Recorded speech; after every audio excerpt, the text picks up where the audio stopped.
بسم اللہ الرحمن الرحیم. افتتاح فرمائیں گے متکلم اسلام سفیر احناف حضرت مولانا محمد الیاس محمد دامت برکاتہ العالیہ. کامیاب وہ شخص ہوگا کہ جس کا عقیدہ ٹھیک ہو، اعمال سنت کے مطابق ہوں، صحیح عقیدہ اور نیک اعمال کی دعوت دیتا ہو.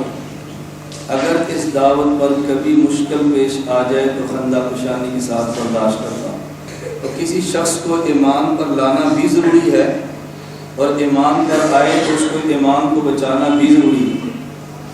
ہمارا مخالف طبقہ دلیل پیش کرتا ہے لیکن اکثر اوقات دلیل پیش نہیں کرتا بلکہ اپنے دعوے کو صحیح انداز میں پیش نہیں کرتا اور اس غلط دعوے پر پھر غلط اور ناقص دلیل پیش کرتا ہے. اب ہم کہتے ہیں غیر مقلدین سے کہ تم نے جو حدیث نبی پاک صلی اللہ علیہ وسلم کی پیغمبر کے صحابی سے بیان کی ہے، ہم کہتے ہیں حدیث اگر صحابی بیان کرتا ہے تو معنی بھی صحابی بیان کرے گا.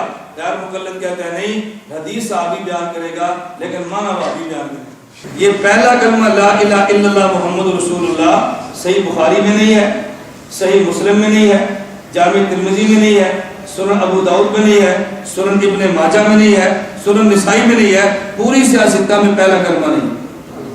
ہر امام کے پیچھے نماز پڑھا کرو، خواہ وہ نیک ہو یا فاسق.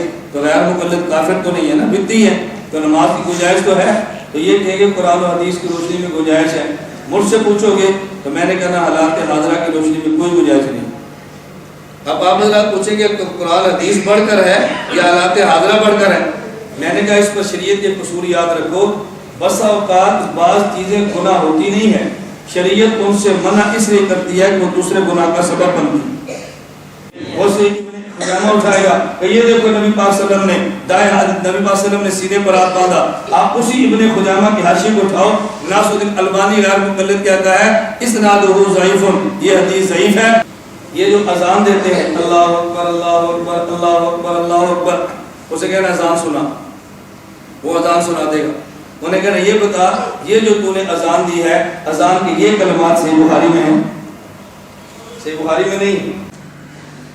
الحمدللہ الحمدللہ نحمده ونستعينه ونستغفره ونؤمن به ونتوکل علیہ ونعوذ باللہ من شرور انفسنا ومن سیئات اعمالنا من يهده الله فلا مضل له ومن يضلل فلا هادي له ونشهد ان لا اله الا الله وحده لا شريك له ونشهد ان سيدنا ومولانا محمدا عبده ورسوله.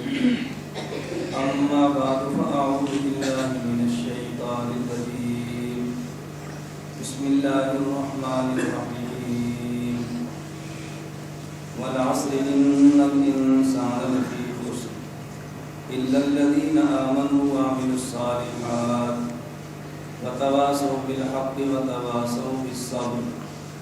اللهم صل على محمد وعلى آل محمد كما صليت على إبراهيم وعلى آل إبراهيم إنك حميد مجيد. اللهم بارك على محمد وعلى آل محمد كما باركت على إبراهيم وعلى آل إبراهيم إنك حميد مجيد.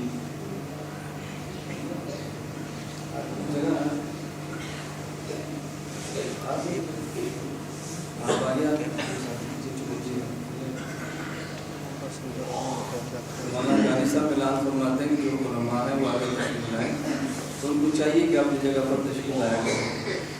یہ جگہ جو ہم قریب بناتے ہیں خالص وطن علماء کے لیے ہوتی ہے. تو جو حضرات بیان سننے کے لیے تشریف لاتے ہیں علماء محض تواضع کی وجہ سے پیچھے نہ بیٹھا کریں. تو میزبان خود دعوت دیتے ہیں تو آپ کو شوق سے تشریف لانا چاہیے.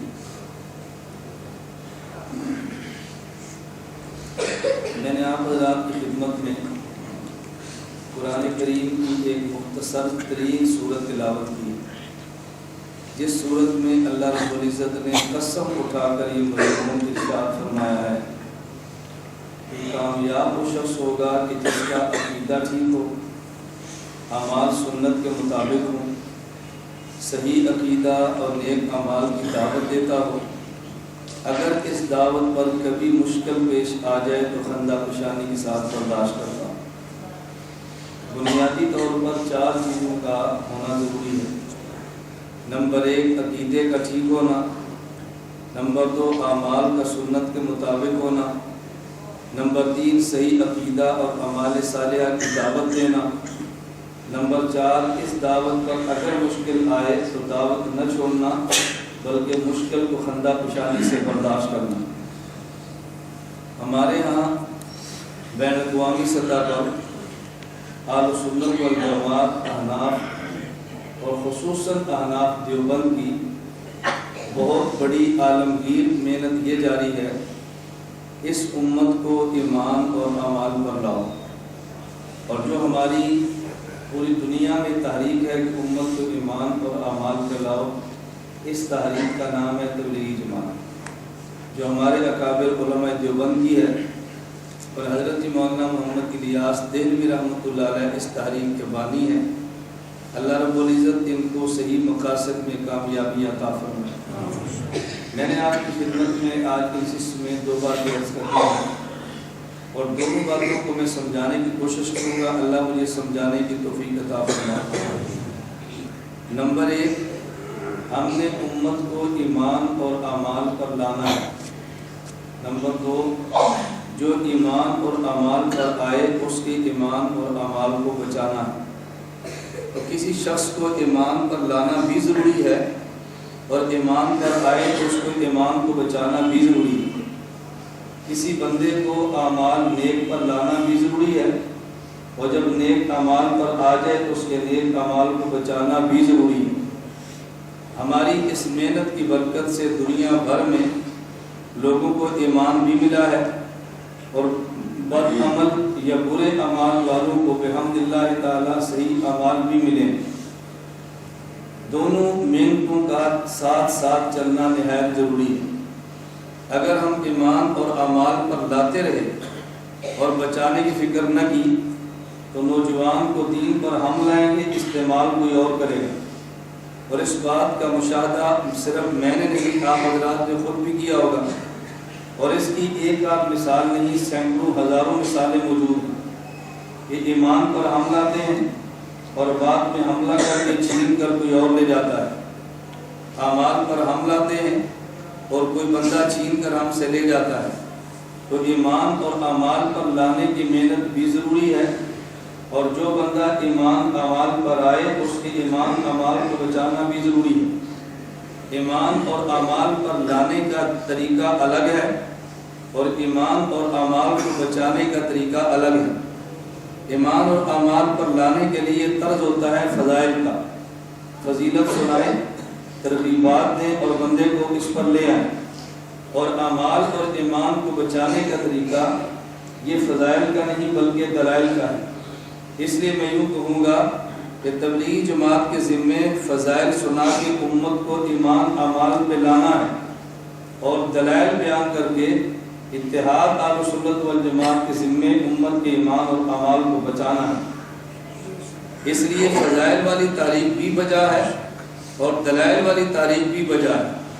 فضائل اور دلائل دونوں اکٹھے چلیں گے تو امت ایمان پر آئے گی بھی، ایمان بچائے گی، اعمال پر آئے گی بھی اور اعمال بچائے گی بھی۔ اس لیے ان دونوں کاموں کا تسلسل کے ساتھ اور باہمی رابطے اور مشاورت کے ساتھ چلنا ضروری ہے۔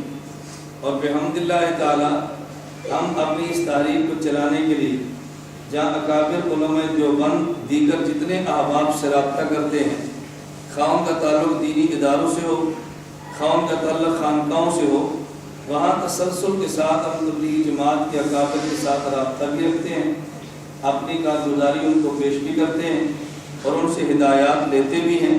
اللہ رب العزت ہمیں اپنے اکابر کے ساتھ چلنے کی توفیق عطا فرمائے۔ میں نے آپ حضرات کی خدمت میں گزارشات کو پیش کرنی ہے، وہ ایمان اعمال پر لانے کے لیے نہیں، اس کے لیے تسلسل کے ساتھ ایک محنت جاری ہے۔ میں نے آپ کی خدمت میں گفتگو اس پر کرنی ہے کہ ایمان اور اعمال کو بچانا کیسے ہے۔ جیسے مولانا مولانا مشکور حقانی صاحب دامت برکاتہم اعلان فرما رہے تھے، ہر انگریزی ماہ کی 12 تاریخ کو جامعہ حقانیہ لاہور بعد از نماز عشاء بیان ہوتا ہے۔ ہمارے یہاں لاہور مسجد ابراہیم میں ہر جمعرات مغرب کے بعد بیان ہوتا ہے۔ آپ حضرات بتاؤ کبھی آپ نے فون کر کے پوچھا ہے کہ اس دفعہ مسجد ابراہیم میں شب جمعہ ہوگا یا نہیں؟ کبھی پوچھا ہے؟ مسلسل محنت جاری ہے، ابھی ساتھی جائیں تو آپ ہر ماہ کی 12 تاریخ فون کر کے پوچھتے کیوں؟ ہر جمعرات کی محنت جاری رکھیں اور حضرات کو وہاں لے کر جائیں، اور ہر انگریزی ماہ کی 12 تاریخ کی محنت بھی جاری رکھیں تاکہ حضرات یہاں بھی آئیں، وہاں جانے کا نفع بھی ہوگا اور یہاں آنے کا نفع بھی ہوگا انشاءاللہ۔ ایمان اور اعمال کو بچانے کے لیے نمبر 1 اپنے عقائد اور مسائل پر دلائل ضروری ہیں۔ نمبر 2 ہمارے دلائل پر جو دشمن کے خدشات، شبہات، اعتراضات ہیں ان کا جواب بھی ضروری ہے۔ اپنے عقائد کو دلائل سے بیان بھی کریں، اور اگر مخالف طبقہ آپ کے دلائل یا عقائد یا مسائل پر اعتراض کرے ان کے اعتراضات کا جواب بھی دیں۔ اور بسا اوقات ہمارا مخالف طبقہ دلیل پیش کرتا ہے لیکن اکثر اوقات دلیل پیش نہیں کرتا، بلکہ اپنے دعوے کو صحیح انداز میں پیش نہیں کرتا اور اس غلط دعوے پر پھر غلط اور ناقص دلیل پیش کرتا ہے۔ اور جو بندہ اس فن کا ماہر نہیں ہوتا وہ بندہ شکوک اور شبہات کے اندر مبتلا ہوتا ہے، اور جو شخص فن کا ماہر ہو وہ بندہ شکوک و شبہات میں مبتلا نہیں ہوتا بلکہ شکوک و شبہات کا ازالہ کرتا ہے۔ میں نے آج کی مجلس میں آپ حضرات کی خدمت میں اسی طرح کے 2-4 مسائل کو ذکر کرنا ہے، اس میں اپنا دعویٰ، دوسروں کا دعویٰ، ان کے شبہات کو رد کرنا ہے تاکہ آپ حضرات کے ذہن میں یہ بات آئے کہ ہمارے مسلک پر دلائل بھی ہیں، ہمارا دعویٰ اور موقف بڑا واضح اور مضبوط بھی ہے، اور جو دلائل وہ پیش کرتے ہیں یا ہمارے مسلک پر شبہات پیش کرتے ہیں ان شبہات اور دلائل کی حیثیت کیا ہے، آپ ان باتوں کو ذرا مد نظر فرمائیں۔ اس حوالے سے 1-2 باتیں ذہن نشین فرمائیں۔ ہمارے سامنے اس وقت سب سے زیادہ جو سامنا کرنا پڑ رہا ہے وہ ان حضرات کا ہے کہ جو ائمہ کی تقلید کو نہیں مانتے۔ صرف یہ نہیں کہ ائمہ کی تقلید کا انکار کرتے ہیں بلکہ ائمہ مجتہدین اور فقہاء پر طعن و تشریح بھی کرتے ہیں۔ اگر محض تقلید نہ کرتے تو معاملہ اور تھا، تقلید نہ کریں اور فقہاء پر طعن و تشریح بھی کریں اب معاملہ بدل جاتا ہے۔ کوئی بندہ آپ کے مسجد کے امام کو نہ مانے کہ میں آپ کے امام کے مسجد کے پیچھے نماز نہیں پڑھتا، نہ پڑھے، اس کا ذوق ہے، لیکن آپ کے مسجد کے امام کو وہ گالیاں بھی بکے، اب ظاہر ہے آپ کے جذبات اور ہوں گے۔ امام کی تقلید نہ کرنا الگ مسئلہ ہے، اور جس امام کے لوگ تقلید کریں اس امام کو مجروح کرنا الگ مسئلہ ہے۔ بین الاقوامی سطح پہ اصول مسلم ہے کہ کسی بھی نظریے والوں کی مستند مذہبی شخصیات پر اگر آپ اٹیک کریں گے اس سے ملک میں فساد ہوگا، فتنہ پروری ہوگی، فرقہ واریت کو وجود ملے گا، اور اس سے بین الاقوامی سطح پہ حالات کا رخ بدل جائے گا۔ ہم اتحاد اہل سنت والجماعت کے پلیٹ فارم سے اپنے دلائل کو پیش کرتے ہیں، لیکن کسی فرقے کی جو مستند شخصیات ہیں ہمارا ان سے اختلاف ہونا اپنی جگہ پر ہے، لیکن اس اختلاف کے باوجود ہم ان کی شخصیات کی ذاتیات پر کیچڑ نہیں اچھالتے۔ ان کے یہاں مقدس ہیں، ان کے یہاں مبارک ہیں، ہم ان کے نظریے کو قبول نہیں کرتے لیکن اپنے اکابر کا دفاع بھی ضرور کرتے۔ کسی دوسرے کی ذات پر کیچڑ نہ اچھالنے کا معنی یہ نہیں ہے کہ آپ کے اکابر کے خلاف کو بولے تو اس کا دفاع بھی نہ کریں۔ کسی کے خلاف بولنا اور بات ہے اور اپنے اکابر اور بزرگوں کا دفاع کرنا اور بات ہے، دونوں بات میں فرق کرنے کی کوشش فرمایا کریں۔ تو جو حضرات عموماً ہمارے مسلک پہ، ہمارے عقیدے پہ، ہمارے فقہاء پہ، ہمارے مشائخ پہ حملہ آور ہیں، کوئی ان کو اہل حدیث کہتا ہے، کوئی ان کو غیر مقلد کہتا ہے، کوئی ان کو لا مذہب کہتا ہے، کوئی ان کو ملحد کہتا ہے، ہر آدمی اپنے ذوق کے مطابق یا ان کے تجویز کردہ نام کے مطابق ان کو یاد کرتا ہے۔ عموماً ان کا ایک بہت بڑا دھوکہ اہل سنت والجماعت کو دیا یہ جاتا ہے کہ جب بھی کوئی مسئلہ آپ کے سامنے پیش کریں گے یا آپ سے مسئلہ پوچھیں گے تو آپ سے پہلی بات یہ پوچھیں گے کہ جو مسئلہ تم نے بیان کیا ہے کیا اس مسئلے میں تمہارے پاس صحیح بخاری میں حدیث موجود ہے؟ اگر موجود ہے تو دکھا دے۔ ہمارے آدمی کی چونکہ تیاری نہیں ہوتی، اس نے دلائل کو پڑھا اور سنا نہیں ہوتا، وہ بندہ فوراً کہتا ہے کہ جی میں پوچھ کر بتاؤں گا، اور پوچھتا ایسے عالم سے جس کا یہ فن نہیں ہوتا، تو اس سے پوچھے گا تو اس نے کہنا ہے اس مسئلے پر تو بخاری میں دلیل موجود نہیں ہے۔ غیر مقلد فوراً ہمارے نوجوان کو کہے گا میں تمہیں کہتا تھا تمہارے اس مسئلے پر بخاری موجود نہیں ہے، تو دیکھو بخاری موجود ہوتی تمہارا عالم تمہیں پیش نہ کر دیتا، تمہارے مسئلے پر بخاری ہے ہی۔ اب ہمارا نوجوان تذبذب کا شکار ہوتا ہے کیا ہمارے مسئلے پر بخاری موجود نہیں ہے؟ اس کا ایک آپ تسلی بخش جواب دے نشین فرما لیں، اور کبھی اس قسم کے جوابات دینے میں جلدی بھی نہ کیا کریں، اور اگر اس قسم کا مسئلہ پیش آ جائے ہر عالم سے رجوع کرنے کی بجائے اس عالم سے رجوع کریں جس عالم کا فن ہے۔ میں اس کی مثال دے کر کہتا ہوں، آپ حضرات کے لاہور میں MBBS ڈاکٹر بہت بڑی تعداد میں موجود ہوں گے، لیکن اگر سر میں تکلیف ہو تو اس کے پاس جائیں گے کہ جو دماغ کا اسپیشلسٹ ہے، اگر دل میں درد ہو تو دماغ کے اسپیشلسٹ کے پاس نہیں جاتے بلکہ اس کے پاس جائیں گے جو دل کا اسپیشلسٹ ہو۔ اگر کسی بندے کے معدے کے اندر تکلیف ہے تو معدے والے ڈاکٹر کے پاس جائیں گے، تو جو ڈاکٹر دماغ کا امراض کا ماہر ہے اگر وہ دل کا علاج نہ کرے، اس کا معنی یہ نہیں کہ وہ ناقص اور کمزور ہے، اس کا جو شعبہ اور فیلڈ ہے آپ اس ڈاکٹر سے اس کی فیلڈ اور شعبے میں رجوع کریں۔ بالکل اسی طرح ہمارے علماء اور اکابرین میں سے جو بندہ جس موضوع پر کام کرتا ہے آپ اس موضوع کے حوالے سے اس سے رابطہ کریں۔ اور میں سمجھانے کے لیے کہتا ہوں کہ یہ اصول ہمارا نہیں ہے، یہ اصول حضرت امام اعظم ابو حنیفہ نعمان بن ثابت رحمۃ اللہ علیہ نے دیا ہے۔ آپ کہیں گے یہ اصول کہاں پر موجود ہے؟ اصول کبھی لکھا ہوا نہیں ہوتا، اس اصول کو اپنے ائمہ کے اقوال ارشادات کی روشنی میں دیکھنا پڑتا ہے۔ اس پر مثالیں بہت ساری پیش کی جا سکتی ہیں، لیکن میں اپنے امام کو بطور مثال کی پیش کرتا ہوں۔ حضرت امام اعظم ابو حنیفہ رحمۃ اللہ علیہ کو خواب آیا، امام اعظم کو خواب یہ آیا کہ میں نے نبی کریم صلی اللہ علیہ وسلم کی قبر مبارک کو امام صاحب نے دیکھا، اور قبر مبارک میں حضور اکرم صلی اللہ علیہ وسلم کی مبارک ہڈیوں کو دیکھا کہ وہ بکھری پڑی ہیں۔ امام صاحب نے ہڈیوں کو جمع کیا اور سینے سے لگا لیا، اپنے شاگرد کو بھیجا کہ جاؤ امام ابن سیرین رحمۃ اللہ علیہ سے اس خواب کی تعبیر پوچھو۔ شاگرد کو بھیجا کہ جاؤ خواب کی تعبیر پوچھو، امام ابن سیرین رحمۃ اللہ علیہ کے پاس بھیجا اور یہ شاگرد کو ہدایت کی کہ وہاں جا کر میرا نام نہ بتانا، خواب کس کو آئی ہے، ماس خواب اور اس کی تعبیر پوچھنا۔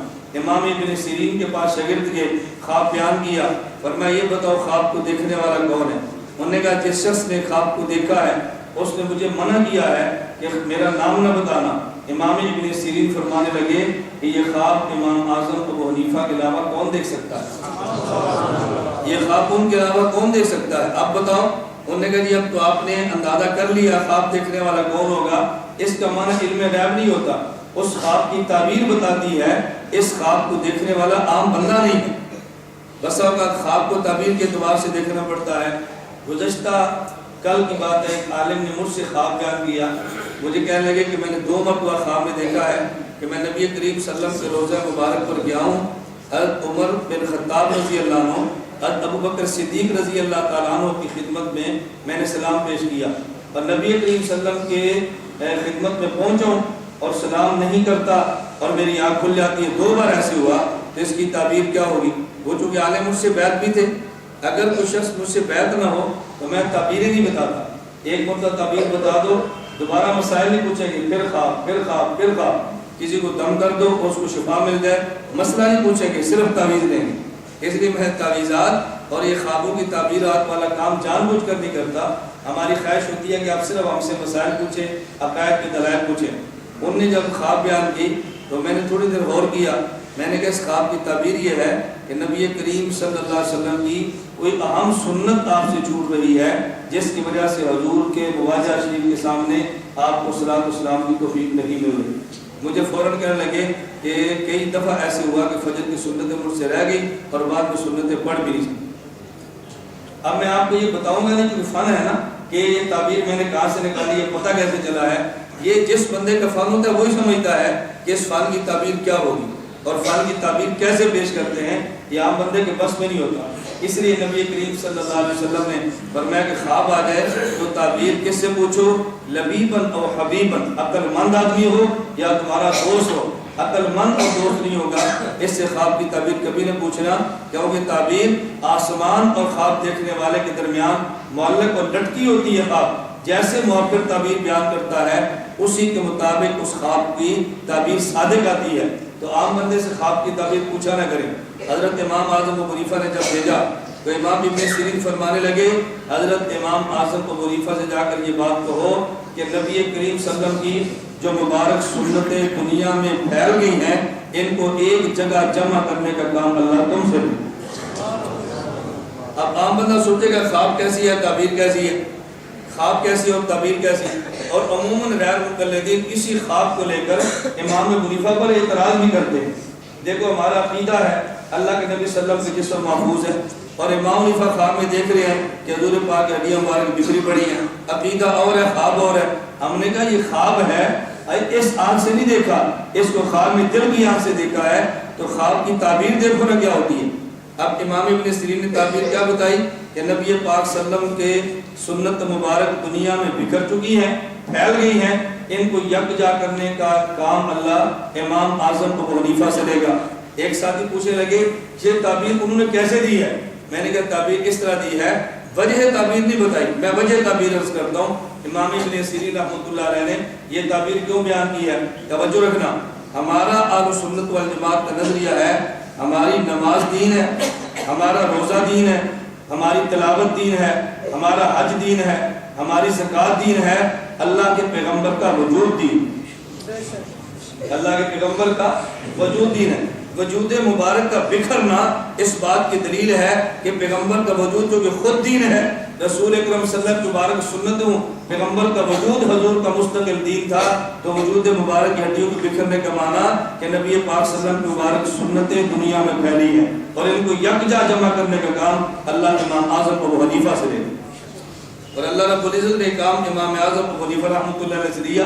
امام سیوطی فرماتے ہیں فَإِنَّهُ أَوَّلُ مَنْ دَبَّرَ عِلْمَ الشَّرِيعَةِ وَرَتَّبَهُ أَبْوَابًا، اس امت کا پہلا وہ شخص کہ جس نے شریعت کو جمع کیا ہے وہ امام اعظم ابو حنیفہ نمان میں ثابت۔ میں جو بات سمجھانا چاہ رہا تھا وہ کیا، امام اعظم ابو حنیفہ بڑے عالم تھے، امام ابن سیرین ہو رہی ہے نا، شک ہے امام ابو حنیفہ بڑے عالم ہیں، امام ابن سیرین، لیکن خواب کے لیے کہاں بھیجا، کیوں؟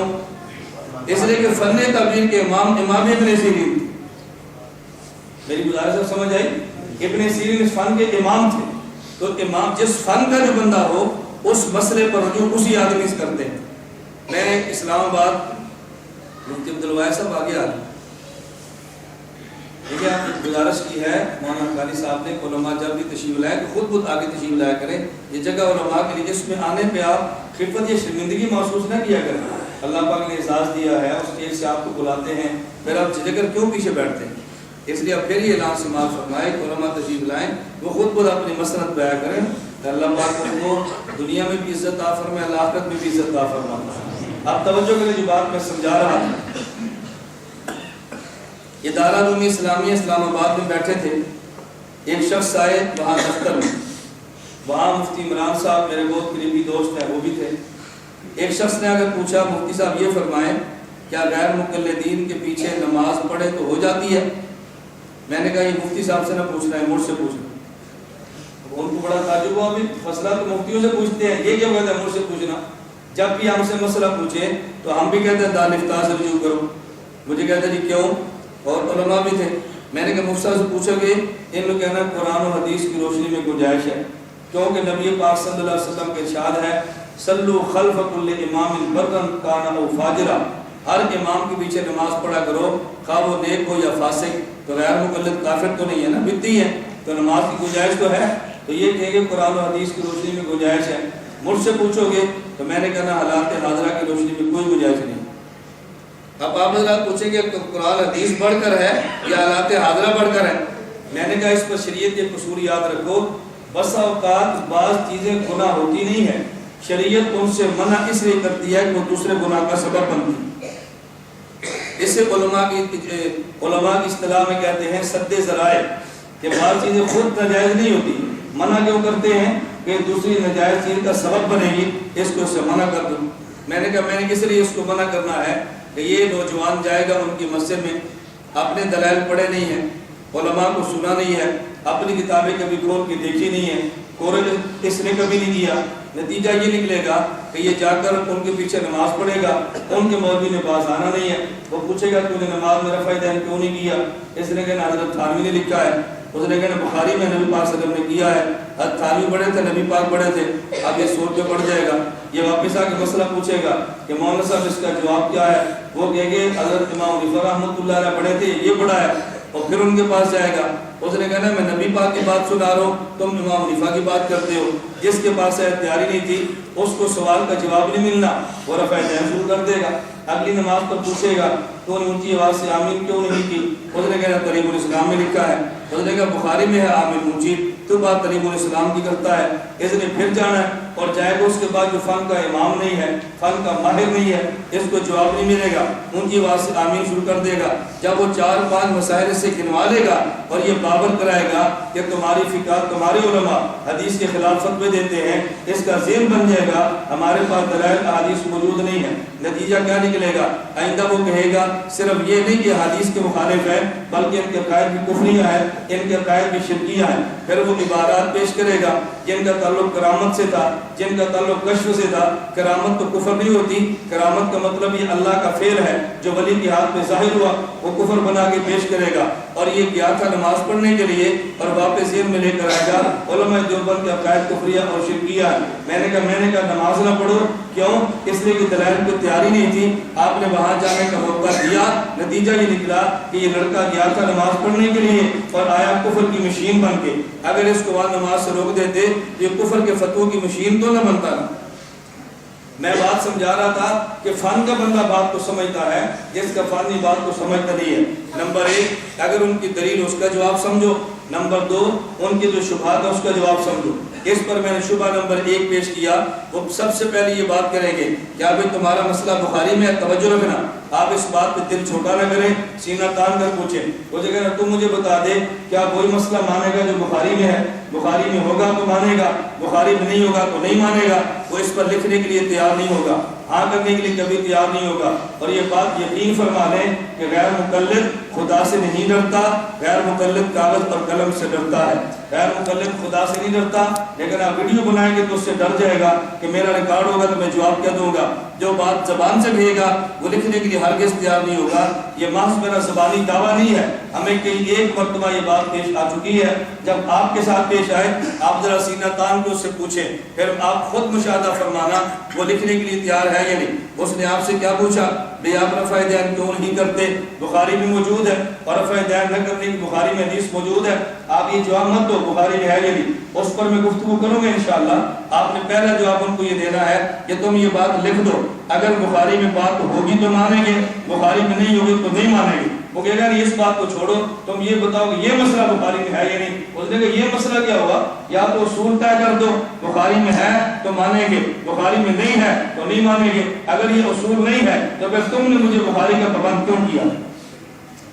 تم نے مجھے بخاری کا پابند بولو نا، وہ پوچھتا تم نے مجھے بخاری کا پابند کیوں کیا؟ آپ کیا یہ بالکل ایسی توجہ سمجھنا، آپ کہیں گے اس کی ضرورت کیا ہے؟ اصل میں ہوتا یہ ہے کہ کسی عنوان پہ خاص دلیل مانگنا اپنی طرف سے وہ دھوکہ دیتا ہے، آپ اس کی بات کو سمجھتے نہیں ہیں۔ مثال کے طور پہ توجہ رکھنا، ایک بندہ آپ سے پوچھتا ہے زکوٰۃ فرض ہے، آپ کے اندر زکوٰۃ فرض ہے، اس نے کہا میں تمہیں دعوے کے ساتھ کہتا ہوں سورۃ فاتحہ میں لکھا والی نماز زکوٰۃ فرض ہے، اگر تو سورۃ فاتحہ سے زکوٰۃ کا فرض نہ دکھا دے میں تیرا مسئلہ قبول کر لوں گا، آپ سورۃ فاتحہ سے دکھا دو گے؟ بولو آپ دکھا دو گے؟ اس نے مطالبہ غلط کیا یا ٹھیک کیا؟ اس نے کہا یہ کیا مانا سورۃ فاتحہ سے دکھا دے، چلو تو یہ تو مجھ سے پوچھ کہ یہ مسئلہ قرآن میں ہے کہ نہیں، تو نے پورے قرآن کی بجائے ایک سورۃ فاتحہ کی بات کیوں کی ہے؟ اگر وہ یہ کہتا کہ تم رفع دین نہیں کرتے اس پر حدیث ہے یا نہیں پھر بات اور تھی، وہ کہتا ہے تم یہ بتاؤ بخاری میں ہے یا نہیں، بات سمجھ آ گئی؟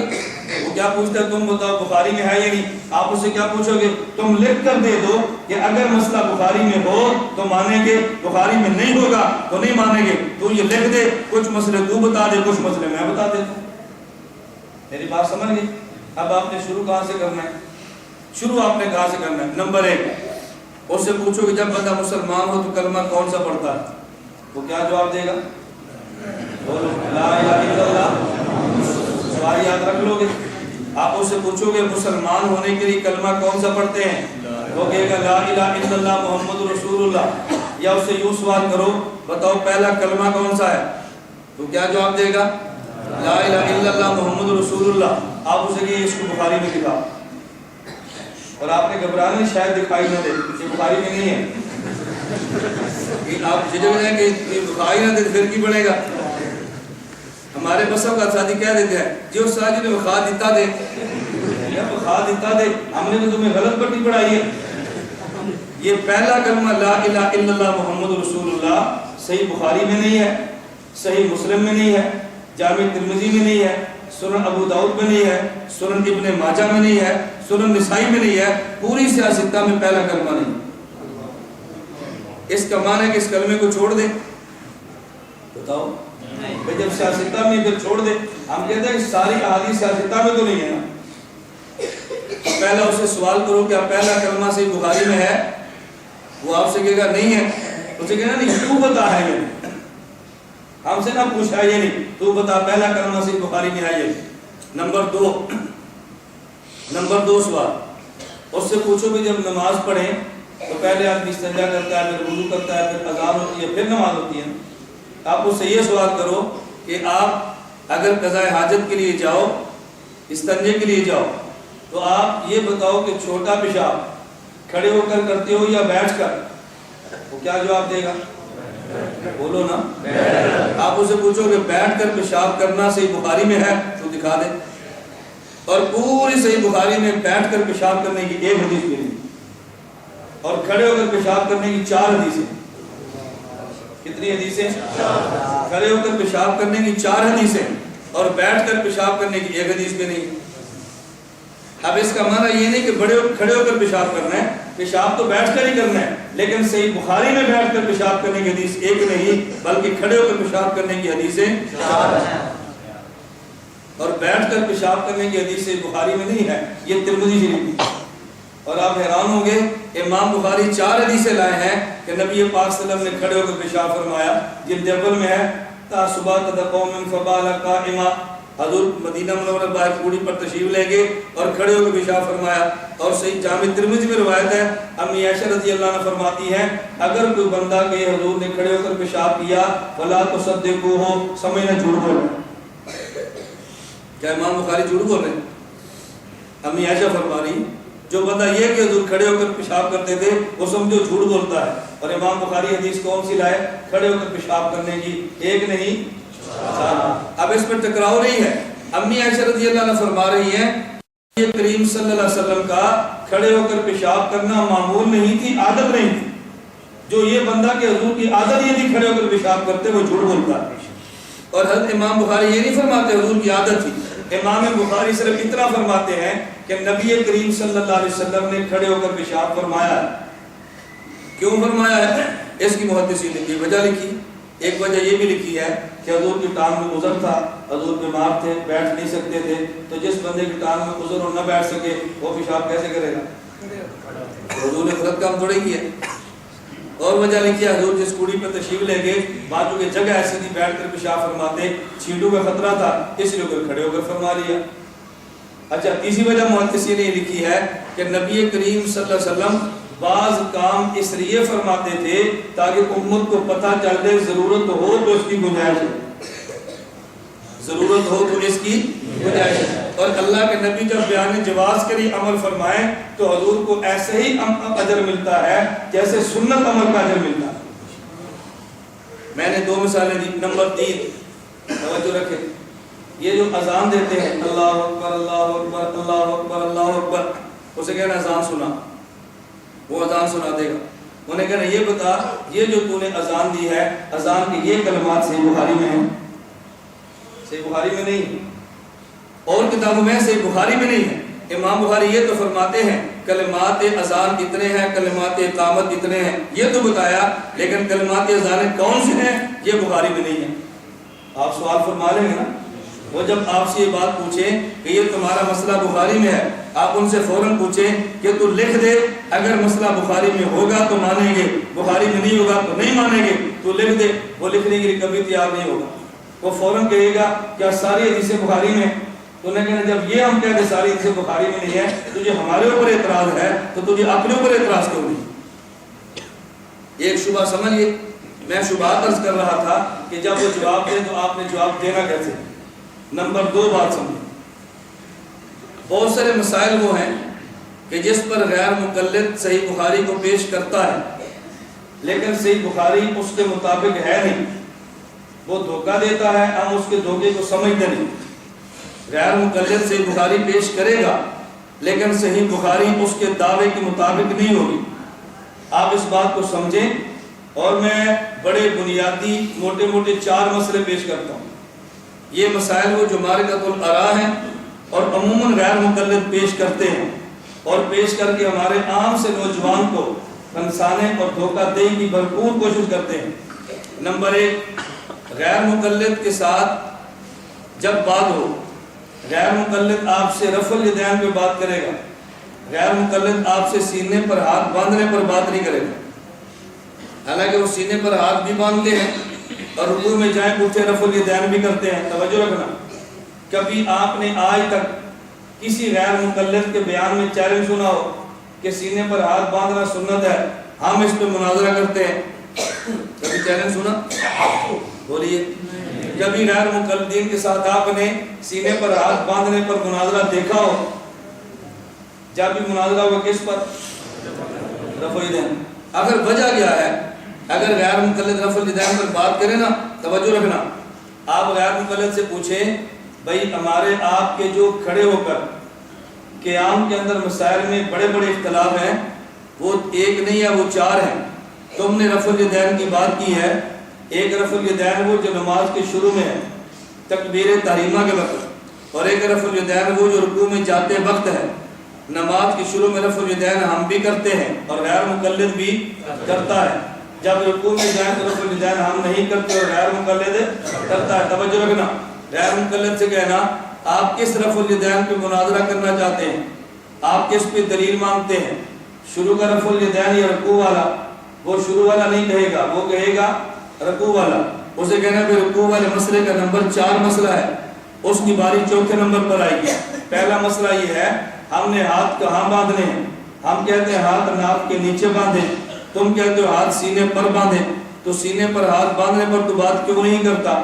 اس کی وجہ یہ ہے کہ سینے پر ہاتھ باندھنے کی روایت غیر مقلدین کے ہاں صحیح بخاری میں بھی نہیں، صحیح مسلم میں بھی نہیں، جامع ترمذی میں بھی نہیں، سنن نسائی میں بھی نہیں، ابو داؤد کے اندر بھی نہیں، سنن ابن ماجہ کے اندر بھی نہیں۔ سینے پر ہاتھ باندھنے کی حدیث سیاستہ میں سے کسی کتاب میں بھی نہیں ہے۔ وہ سمجھتا ہے کہ یہ میرا مسئلہ چونکہ کمزور ہے، وہ اس مسئلے کی بات نہیں کرتا۔ غیر مقلد سمجھتا ہے کہ یہ مسئلہ اس کا کمزور ہے، اس مسئلے پر بات نہیں کرے گا۔ ہمارے علم میں نہیں کہ اس کا کون سا مسئلہ کمزور ہے، ہم بھی کہتے ہیں مولانا قاضی صاحب رفع الیدین پہ مناظرہ کرنے، جیسے وہ کہتا ہے ویسے ہم بولتے ہیں، اور جو بات ہم سمجھاتے ہیں ہمارا ساتھی یہ بات آگے نقل کرنے کے لیے تیار نہیں ہوتا۔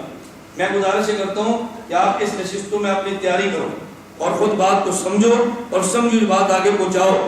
یہ بات اپنے محلے میں، اپنے نوجوانوں میں، اپنے گھروں میں پھیلاؤ، بھئی ان کے یہ دھوکے اور اس دھوکے کا جواب کیسے دینا ہے۔ جب وہ بات رفع الیدین پہ کرے، آپ اس سے کہو کہ رفع الیدین رکوع والا یہ مسئلہ نمبر 4 ہے۔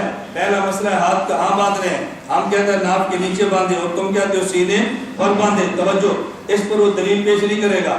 اگر پیش کرے گا، امام بخاری رحمۃ اللہ علیہ نے ایک باب باندھا ہے، باب وضع الیمنی علی الیسری فی الصلاۃ۔ امام بخاری فرماتے ہیں کہ دائیں ہاتھ کو بائیں پر رکھنا ہے نماز میں، اس پہ سینے پر باندھنے کی بات ہی نہیں ہے۔ امام بخاری فرماتے ہیں، حضرت سعد رضی اللہ عنہ فرماتے ہیں، کان الناس یؤمرون ان یضع الرجل الیمنی علی ذراع الیسری فی الصلاۃ۔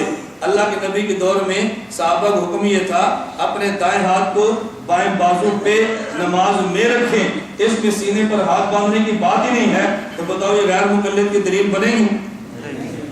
چونکہ اس کی دلیل نہیں بنتی اس کو پیش نہیں کرتا، تو آپ اس سے پہلی بات کرو بھئی ہاتھ باندھنے پر بات کرو، وہ اس پر بات کرنے کے لیے تیار کبھی نہیں ہوگا۔ اگر بخاری کی روایت پیش کرے تو تم بے شک کھلے عام کہہ دو اگر صحیح بخاری میں سینے پر ہاتھ باندھنے کا لفظ موجود ہو میں تیرا مسلک قبول کر لوں گا، اور اگر سینے پر ہاتھ باندھنے کا لفظ موجود نہ ہو تو تم میرا مسلک قبول کر لے۔ آپ کہہ کر دیکھے وہ نہ لکھے گا نہ بات کرے گا، نہ وہ لکھے گا نہ وہ بات کرے گا۔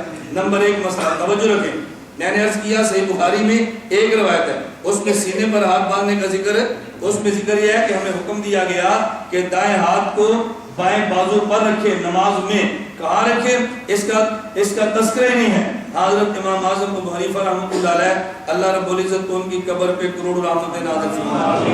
علامہ عینی رحمۃ اللہ علیہ عمدۃ القاری شرح بخاری میں بات فرماتے ہیں، اور ایسی پتہ ہی بات کی ہے امام علامہ عینی فرماتے ہیں ہمارے امام کا ذوق یہ تھا ایک مسئلے پر جتنی حدیثیں ہیں عمل اس طرح کرو کہ ساری احادیث کو جمع کر دو۔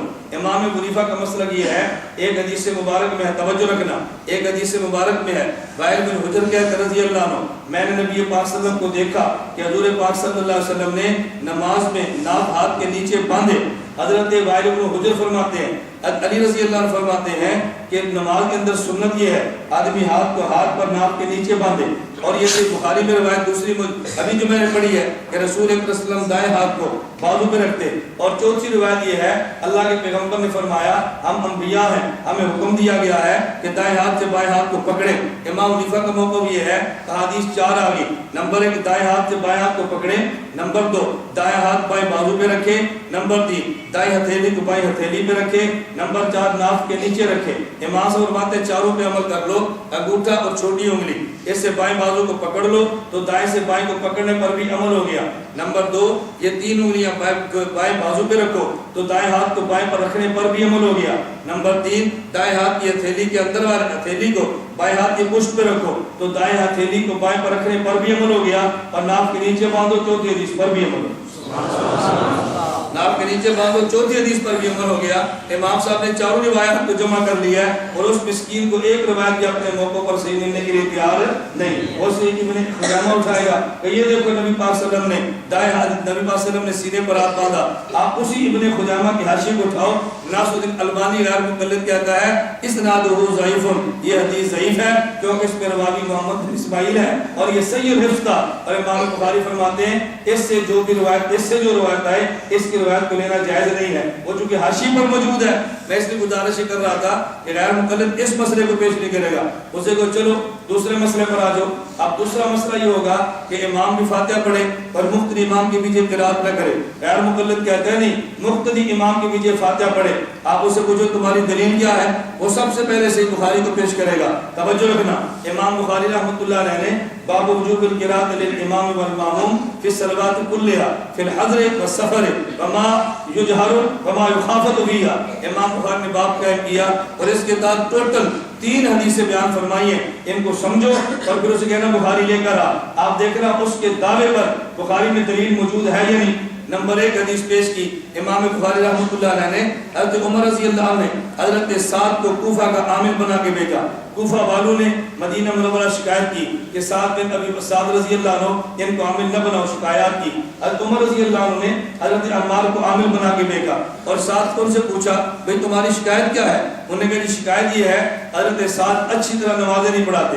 حضرت عمر رضی اللہ عنہ نے پوچھا کہ سعد یہ شکایت ہے یہ تمہاری؟ انہوں نے کہا امیر المومنین جھوٹ بولتے ہیں، میں نبی پاک صلی اللہ علیہ وسلم کی نماز کے مطابق ان کو نماز پڑھاتا ہوں، پہلی 2 رکعت میں قرات لمبی کرتا ہوں اور دوسری 2 رکعت میں قرات آہستہ دوسری 2 رکعتوں میں کم کرتا ہوں، یعنی پہلی 2 رکعتیں لمبی ہوتی ہیں اور دوسری 2 رکعتیں میری کم ہوتی ہیں۔ اب پہلے کی صورت بھی ہوگی فاتحہ بھی ہوگی اور دوسری 2 رکعت میں فاتحہ ہے تو صورت نہیں ہے تو قرات کم ہو جائے گی، میں نماز کو سنت کے مطابق پڑھاتا ہوں۔ حضرت عمر رضی اللہ عنہ نے فرمایا کہ ساتھ بالکل بات تو ٹھیک کہتا ہے، میرا یہی گمان ہے کہ تیرے بارے میں شکایت غلط ہے، لیکن پھر بھی ایک آدمی کو حضرت سعد کے ساتھ بھیجا کہ جب کوفہ میں جا کے تحقیق حال کرو. وہاں جب گئے ایک مسجد میں شخص گیا, ہر بندے نے حضرت سعد رضی اللہ تعالیٰ عنہ کی تعریف کی, بہت اچھے آدمی ہے, کوئی شکایت نہیں. ایک مسجد میں گئے تو ایک شخص کھڑا ہوا, اس شخص نے کھڑے ہو کے حضرت عمر رضی اللہ عنہ کے بھیجے ہوئے نمائندے سے یہ بات کی. اس نے کہا اگر تم نے ہمیں قسم دے کر پوچھا ہے تو سعد رضی اللہ تعالیٰ عنہ کے اندر علیہ باللہ کہا جی 3 خامیاں ہیں. فإن سعدن, ان میں 3 خامیاں ہیں. نمبر 1 فإن سعدن یہ کان لا یسیر بالسریہ, نمبر 1 یہ خود جہاد کے اندر نہیں جاتے. اور ان کی دوسری خامی یہ ہے ولا یقسم بالسریہ, یہ مال غنیمت کو اسے تقسیم نہیں کرتے. اور تیسری خامی یہ ہے ولا یعدل فی القضیہ, کہ جب ان کے بعد کوئی فیصلہ آئے تو فیصلہ غلط کرتے ہیں. یہ 3 ان کی شکایات کی. حضرت سعد رضی اللہ عنہ صحابی رسول تھے, مستجاب الدعوات تھے, اللہ ان کی دعائیں قبول فرماتا تھا. حضرت سعد کو بہت دکھ ہوا اور انہوں نے کہا یا اللہ اللہم ان کان عبدک ھذا کاذبا, اے اللہ اگر یہ تیرا بندہ یہ جھوٹ بولتا ہے, قام ریاء و سمعۃ, یہ صرف ریاکاری کے لیے اور دکھلاوے کے لیے کھڑا ہوا ہے, اے اللہ میں آپ سے دعا مانگتا ہوں فاطل عمرہ, اس کی عمر کو لمبا کر دے. فاطل فقرہ, اللہ اس کے اوپر غربت اور فقر کو لمبا کر دے. وعرض بالفتن, اللہ اس کو فتنوں کے اندر مبتلا کر دے. کہتے ہیں پھر ایک دور وہ آیا کہ جب لوگ اس سے پوچھتے بتاؤ تمہارا کیا حال ہے, کہتا ہے شیخ کبیر مفتون, میں بوڑھا ہوں اور فتنے کے اندر مبتلا ہو گیا ہوں. اصابتنی دعوت صادم, مجھے ساتھ کی پر دعا نے بیٹھی. مجھے صحابی پہ جھوٹ بولا تھا نا, صحابی پہ الزام لگایا, انہوں نے کہا مجھے سعد رضی اللہ عنہ کی بددعا لے بیٹھی ہے. حضرت مالک اس حدیث کے راوی ہیں, وہ فرماتے ہیں خود میں نے اس شخص کو دیکھا کہ بڑھاپے کی حالت میں تھا, قد سقط حاجبہ علی عینیہ, اس کے من الکبر, بڑھاپے کی وجہ سے اس کے ابرو آنکھوں پہ لٹکے ہوئے تھے.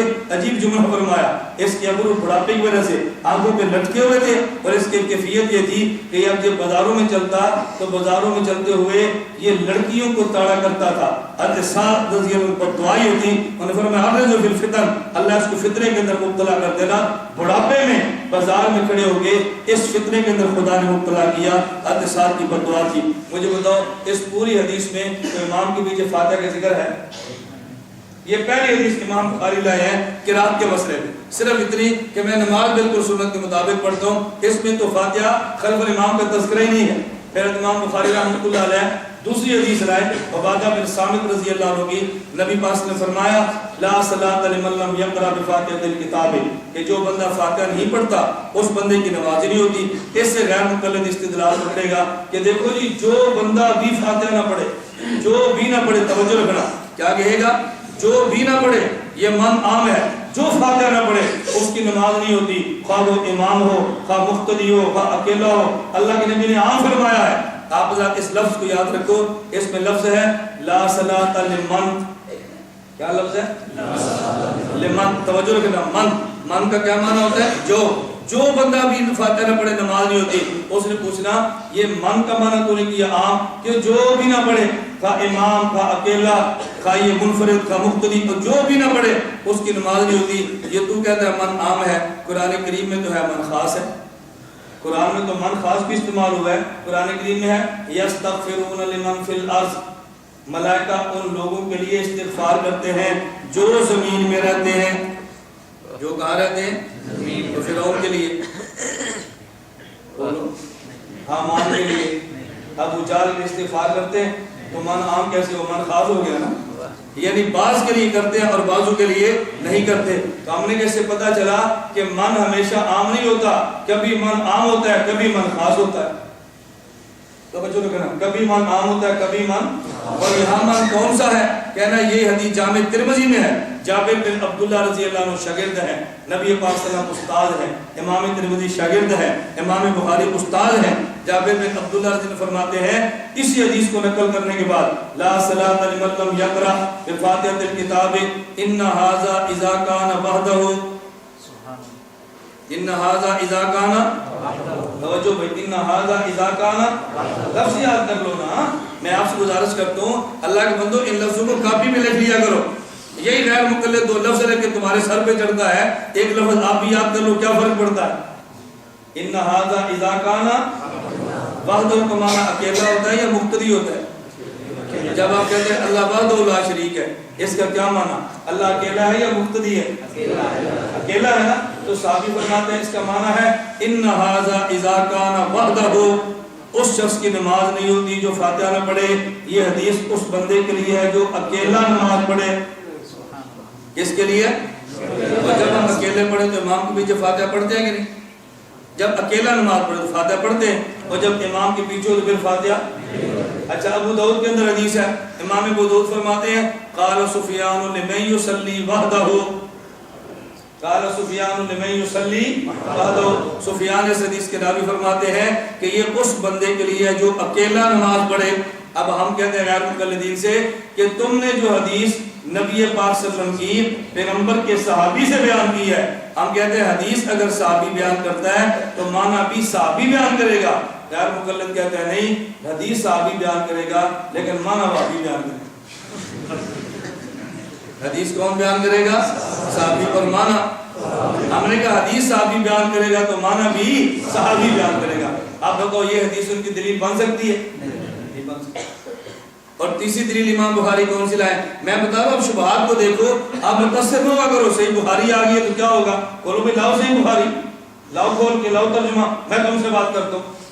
تم گھبراتے کیوں ہو, دل کیوں چھوٹا کرتے ہو؟ عام بندہ سمجھتے ہیں ہمارے پاس تو دلائل ہی نہیں, ہم کیسے بات کریں گے.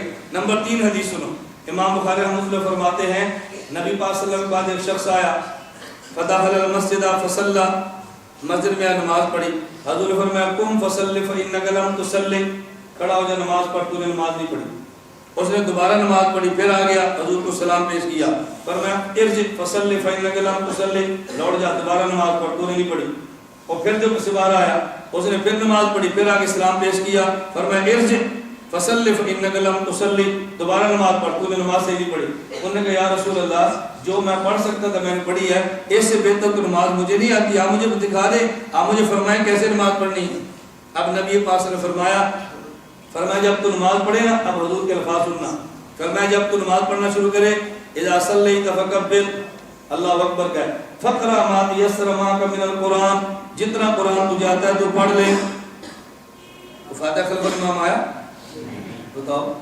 یہ صحیح بخاری میں یہی حدیث ہے, تو نماز جب پڑھے اللہ اکبر کہے, فقرأ ما تیسر معک من القرآن, اور جو قرآن تجھے آسانی سے آتا ہے وہ قرآن کریم پڑھ لیا کر. پڑھ لیا, فرمایا فرقہ رکوع کر, حتی تطمئن راکعا, تسلی سے رکوع کر, ثم ارفع, پھر کھڑا ہو جا, حتی تعتدل قائما, اعتدال سے کھڑا ہو جا, کھڑا رہ, ثم اسجد, پھر سجدہ کر, حتی, اللہ کے پیغمبر فرماتے ہیں اطمینان سے سجدہ کر, ثم ارفع, پھر کھڑا ہو جا یعنی بیٹھ جا, سجدے سے اٹھ جا, سجدے سر اٹھا لے, حتی تطمئن, اللہ کو فرمایا جالسا, تسلی سے بیٹھ جا, اور فرمایا یہی کام ساری نمازوں کے اندر کیا کر. آپ بتا اس میں فاتحہ خلف الامام آئیے, غیر مقلد شور بچا رہے, امام کے پیچھے فاتحہ پڑھو تو نماز نہیں ہوتی. صحیح بخاری میں 3 حدیثیں, بتاؤ ایک ہے, بولو. وہ 3 کہتے ہیں, آپ ڈر جاتے ہیں, کہتے ہیں جو ساڑھے مدر سے تقریر کی تو ساری بخاری کا حوالہ دیتا ہے. لیکن تو آپ بخاری کھول کے پڑھ لیں, یہاں تشریف لائیں, کورسوں میں شرکت کریں, کورس کریں, آپ دیکھیں. اب اگر صحیح بخاری آپ کے سامنے لائے گا تو آپ پر شان تو نہیں ہوں گے نا. چلیے نمبر 4 مسئلہ. نمبر 3 مسئلہ, آمین ہم کہتے ہیں آہستہ پڑھیں, اور وہ کہتے ہیں اونچی آواز سے, تیز نہیں اونچی آواز سے. ہم کہتے ہیں آمین آہستہ, اور وہ کہتے ہیں آہستہ کا مقابلہ تیز سے بھی ہوتا ہے, اونچی آواز سے بھی ہوتا ہے, بات تو ان کی بھی ٹھیک ہے نا. ہم نے کہا آمین اونچی آواز سے نہ پڑھے بلکہ آہستہ, اور وہ کہتے ہیں آمین. اچھا کہتے ہیں صحیح بخاری میں, ہم نے کہا لاؤ, امام بخاری پہلے باب قائم کرتے ہیں, باب جہر الامام بالتامین. مقتدی کا لفظ ہے, بولو نا, تو پہلے تو یہ بات ختم ہو گئی. مقتدی کا لفظ ہی نہیں ہے, صرف امام کا نا, تو صرف امام بخاری کا اجتہاد ہے. ہم آگے دلائل پہ بات کرتے ہیں. وہ کہیں گے امام بخاری نے باب تو قائم کیا نا, وہ بھی جو امام بخاری نے باب قائم کیا یہ امام بخاری کا مسئلہ ہے. امام بخاری امام شافعی کا مقلد ہے. اگر تم نے باب اور مسئلہ ہی ماننا ہے تو پھر ان کے دادا حضرت امام حنیفہ کا مان لو. امام حنیفہ تو امام بخاری کے دادا استاد ہیں. امام بخاری شاگرد مکی بن ابراہیم کے, اور وہ شاگرد حضرت امام ابو حنیفہ. بات سمجھ آ رہی؟ یہ شاگرد محمد بن عبداللہ انصاری کے, اور وہ شاگرد امام اعظم ابو حنیفہ. یہ شاگرد ابو عاصم النبیل کے, اور وہ شاگرد امام اعظم ابو حنیفہ کے. میں نے کہا جب مسئلہ ہی ماننا پھر دادا جی کا مان لو. تم کہتے ہو ہم سلفی ہیں, میں کہتا ہوں سلفی نہیں, تم تو خلفی ہو گئے. سلف وہ جو پہلو کی بات مانے, اور خلفی وہ جو بعد کی بات مانے. تو سلفی ہم ہوئے یا وہ ہوئے؟ بولو نا، سردی زیادہ لگ رہی ہے؟ سردی بھی نہیں لگ رہی، آپ نے چادریں بھی اڑی ہوئی، ایسے اہتمام سے چادر باندھتے ہیں کہ کہیں آواز کھسے کے اندر نہ چلی جائے۔ تھوڑی سی ہمت کیا کرو، چادر بھی لی ہے، رومال بھی ہے، پھر اس کو کانوں کو بند کیا ہوا ہے۔ یہ چادریں اور کان بند کرنا تو مسجد کے باہر ہوتا ہے، بازار کے لیے۔ مسجد میں تو پھر کان کھلے رکھے تاکہ آدمی کو بات تو سمجھ آئے نا۔ چلیں دلیل سنیں۔ پہلی دلیل امام بخاری فرماتے ہیں قال عطا آمین دعا توجہ۔ امام بخاری فرماتے ہیں، امام عطا بن ابی رباح فرماتے ہیں کہ آمین دعا ہے۔ اس سے چار ثابت ہوا، بولتے جاؤ نا بھائی، اونچی آواز سے ثابت ہوا کیا کہتے ہیں؟ آمین دعا ہے۔ تو دعا اونچی آواز سے کیسے ثابت ہوا؟ بھائی دعا کے بارے میں قرآن کہتے ہیں ادعوا ربکم تضرعا وخفیا، گڑ گڑا کر مانگو اور آہستہ مانگو۔ اگر آمین ذکر ہے تو اللہ فرماتا ہے واذکر ربک فی نفسک تضرعا وخیفا، ذکر آہستہ کرو، ذکر ہے تو پھر بھی آہستہ، اگر دعا ہے تو پھر بھی آہستہ۔ اور آپ حیران ہوں گے، امام فخر الدین رازی رحمۃ اللہ علیہ باوجود شافعی المسلک ہونے کے تفسیر کبیر میں ادعوا ربکم کے تحت لکھتے ہیں کہ قرآن اس مسئلے پہ امام حنیفہ کا ساتھ دیتے ہیں۔ امام راضی فرماتے ہیں اس مسئلے پہ، آمین والے مسئلے پہ حقیقت یہ ہے کہ آمین واجب ہونی چاہیے، آہستہ کہنی، اگر واجب نہیں تو کم از کم مستحب تو ضرور ہو۔ کہتے ہیں بہذا نقول ہو، اس مسئلے پر میں بھی فتویٰ امام حنیفہ کا مذہب پر دیں، اس مسئلے پر قرآن کے ساتھ۔ چلیے آگے ذرا، کہتے ہیں امن ابن الزبیر ومن وراءہ حتی ان للمسجد لرجۃ، کہتے ہیں حضرت عبداللہ بن زبیر نے آمین کہی اور جو پیچھے تھے انہوں نے بھی آمین، توجہ رکھنا، حضرت عبداللہ بن زبیر نے آمین فرمائی اور جو ان کے پیچھے کھڑے تھے انہوں نے بھی آمین اونچی آواز سے فرمائی، حتیٰ کہ مسجد میں گونج اٹھ گئی۔ اچھا نماز پڑھ رہے تھے، بتاؤ نماز کا ذکر ہی نہیں، تو یہ نماز کی دلیل کیسے؟ میں یہ بات تو سمجھاؤں۔ نمبر ایک، نماز اس میں ہے ہی نہیں۔ اچھا دوسری بات یہ ہے، عبداللہ بن زبیر رضی اللہ عنہ تھے مکہ مکرمہ میں، کہاں تھے؟ مکہ مکرمہ۔ یہ اس دور کی بات ہے جب ان کی جنگ جاری تھی، تو جن دنوں میں جنگ ہو اور جہاد چل رہا ہو ان دنوں میں آدمی قنوت نازلہ پڑھتا ہے کہ نہیں؟ خاتمۃ المحدثین علامہ انور شاہ کشمیری رحمۃ اللہ علیہ فیض الباری میں موجود ہے، فرماتے ہیں اس دور کی بات ہو سکتی ہے کہ جب وہ اس وقت قنوت نازلہ پڑھ رہے تھے، وہ دعا مانگتے تھے اور مختلف آمین کہتے اور سارے اونچی آواز سے کہہ رہے تھے۔ اس میں یہ کہانی کہ وہ فاتحہ کے بعد آمین کہتے تھے، فاتحہ کی تو ذکر ہی نہیں ہے تو تم نے فاتحہ والی آمین مراد لے کیسے لی؟ اچھا اس سے بہترین جواب یہ ہے، اگر عبداللہ بن زبیر کی فاتحہ والی آمین ہو تو غیر مقلد تو کہتے ہیں کہ صحابی کی بات حجت ہی نہیں ہے۔ قول صحابی لا یصل للحجت، صحابی کے قول دلیل بن ہی نہیں سکتا۔ جب ہم صحابہ کو پیش کریں تو کہتے ہیں کوئی نبی ہے، حضور کی بات کرو، اور جب تم پیش کرو تو پھر نبی کیسے بن گئے؟ تو میں نے گزارش کی ہے، بتاؤ یہ دلیل ان کی بن سکتی ہے؟ یہ بھی نہیں بن سکتی۔ اچھا آگے کہ جی اگلی حدیث ہم نے کہا اگلی سن لیتے ہیں۔ کہتے ہیں ابو ہریرہ رضی اللہ عنہ فرماتے ہیں اذا امن الامام فامنوا، توجہ کریں، اذا امن الامام فامنوا، جب امام آمین کہے تو تم بھی آمین کہنا، فإن موافقت آمین تامین الملائکہ غفر له ما تقدم من ذنبی، اس لیے کہ جب آمین کہتے ہو تو ملائکہ بھی آمین کہتے ہیں، جس شخص کی آمین ملائکہ بھی آمین کے موافق ہو گئی اس کے پچھلے سارے گناہ معاف ہو جائیں گے۔ آپ ذرا بات سمجھیں، اذا امر الامام فامنوا، جب امام آمین کہے تو تم بھی آمین کہنا۔ غیر مقلدین کی دلیل یہ ہے کہ امام اونچی آواز سے کہے گا تو ہمیں تبھی پتہ چلے گا نا امام نے آمین کہی ہے، اس سے معلوم ہوتا ہے کہ آمین اونچی آواز سے ہے۔ ہم نے کہا نہیں تو بات سمجھے نہیں ہو۔ حضرت توجہ رکھنا، حضرت سہارنپوری رحمۃ اللہ علیہ، خلیل احمد سہارنپوری شیخ زکریا رحمۃ اللہ کے خلیف پیر اور مرشد ہے، بڑی عجیب بات کی ہے انہوں نے کہ ایک حدیث میں یہ ہے اذا امن الامام فامنوا، اور ایک حدیث میں ہے اذا قال غیر المغضوب علیہم ولا الضالین فقولوا آمین، کہ جب امام ولا الضالین کہے تو تم آمین کہنا، اور ایک حدیث میں ہے کہ جب امام آمین کہے تو آمین کہنا۔ فرمایا دونوں حدیثوں کا مطلب یہ ہے کہ جب امام ولا الضالین کے بعد چپ ہوگا تو یہاں امام آمین ہی کہتا ہے نا، اور کچھ کہتا ہی نہیں ہے۔ نہیں سمجھے؟ یہ جو حضور نے فرمایا کہ جب امام آمین کہے تو تم آمین کہنا، کہتے جب آمین امام آہستہ کہے گا ہمیں پتہ کیسے چلے گا؟ جب امام علیہ السلام کے بعد چپ ہوتا ہے اور پھر سورت پڑھتا ہے تو امام علیہ السلام کے بعد کیا کہتا ہے؟ آمین۔ وہ کہتا ہی آمین ہے۔ امام آہستہ کہے تو تب بھی ہم سمجھتے ہیں امام نے آمین کہی ہے، اونچی آواز سے نہ کہے تو تب بھی متعین ہے کہ وللضالین کے بعد امام آمین ہی کہتا ہے۔ اسے جہر کیسے ثابت ہے؟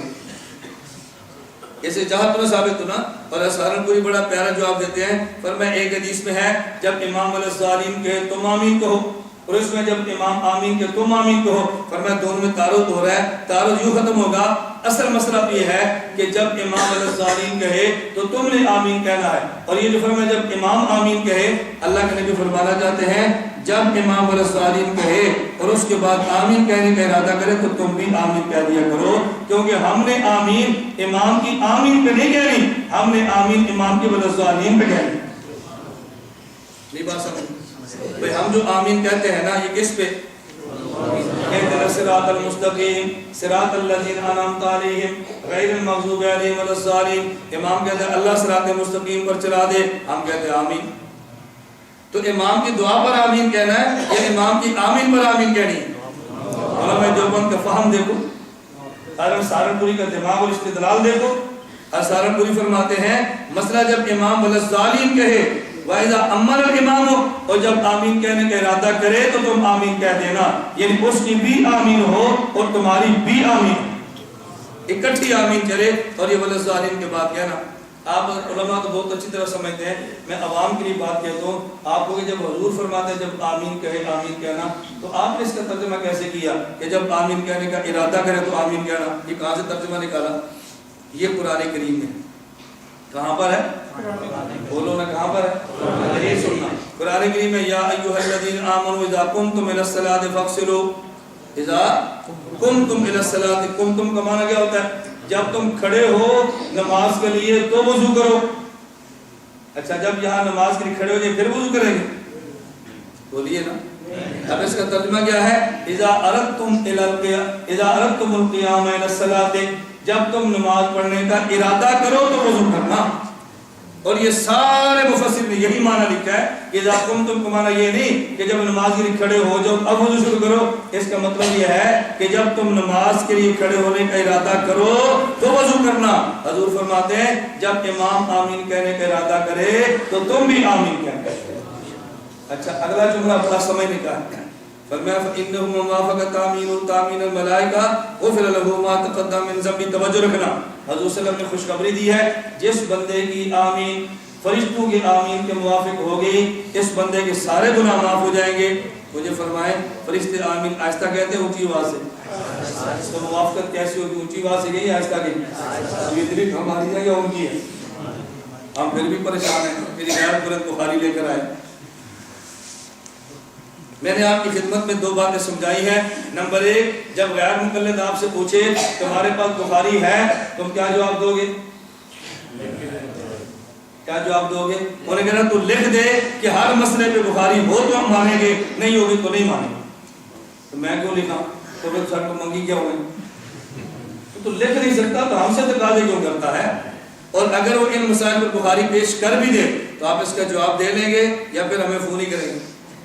ہمارے ساتھ یہ ایسے بادشاہ ہیں، میں کہتا ہوں کہ اللہ کے لیے کچھ تیاری آپ کرو، اور خدا گواہ ہے غیر مقلد سے سب سے زیادہ آسان مناظرہ وہ آپ کر سکتے ہیں عالم سے بھی بڑھ کے، کیوں وہ تو عالم ہوتا نہیں نا، اس نے بھی دائیں بائیں کہنی ہے آپ بھی دائیں بائیں کہہ دیں تو دونوں ایک جیسے ہو جائیں۔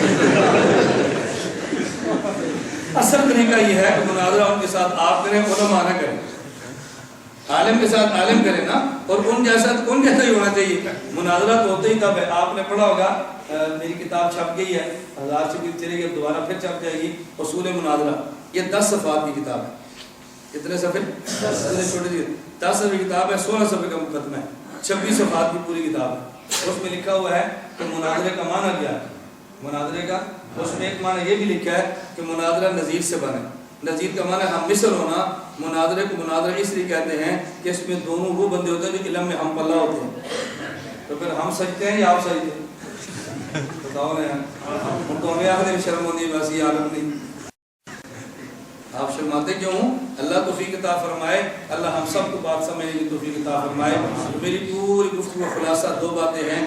نمبر 1، امت کو ایمان اور مال پر لانا بھی ہے اور ایمان اور مال ان کا بچانا بھی ہے۔ عنوان سے میں رکھ لیا، ہماری آج کی نشست کا عنوان کیا ہے؟ امت کو ایمان اور اعمال پہ لانا بھی ہے اور امت کا ایمان اور اعمال بچانا بھی ہے۔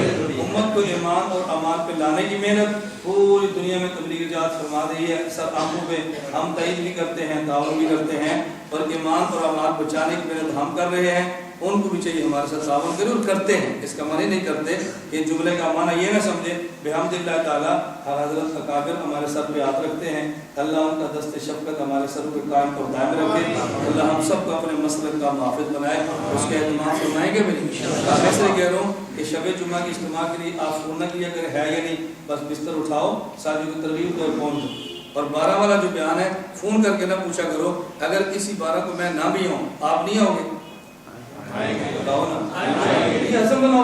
اگر میرا عذر ہے میں نہیں آ سکتا، کوئی بیماری ہے، کوئی بیرون ملک کا سفر ہے، بڑھ جاتے ہیں، اس کا مطلب یہ تو نہیں کہنا ہے ہمارا چونکہ بزرگوں والا طرز ہے، تو میں بار بار کہتا ہوں ہماری پوری دنیا میں کام کرنے کے لیے سب سے بہترین آئیڈیل جماعت تبلیغی جماعت، تو جو طرز ہے اس کو اختیار کریں۔ کچھ مولانا صاحب آ رہے ہیں، کچھ نہیں آ رہے، چلو بیٹھ دو، یہ کیا بات ہے؟ آپ اہتمام کرو، ہر انگریزی ماہ کی 12 تاریخ کو انشاءاللہ اور بھی تشریف لائیں، احباب کو ساتھ لے کر آئیں، اللہ ہم سب کو مسلک کی خدمت کرنے کے لیے قبول فرمائے۔ اللہ کتابیں رکھی ہے نا بات،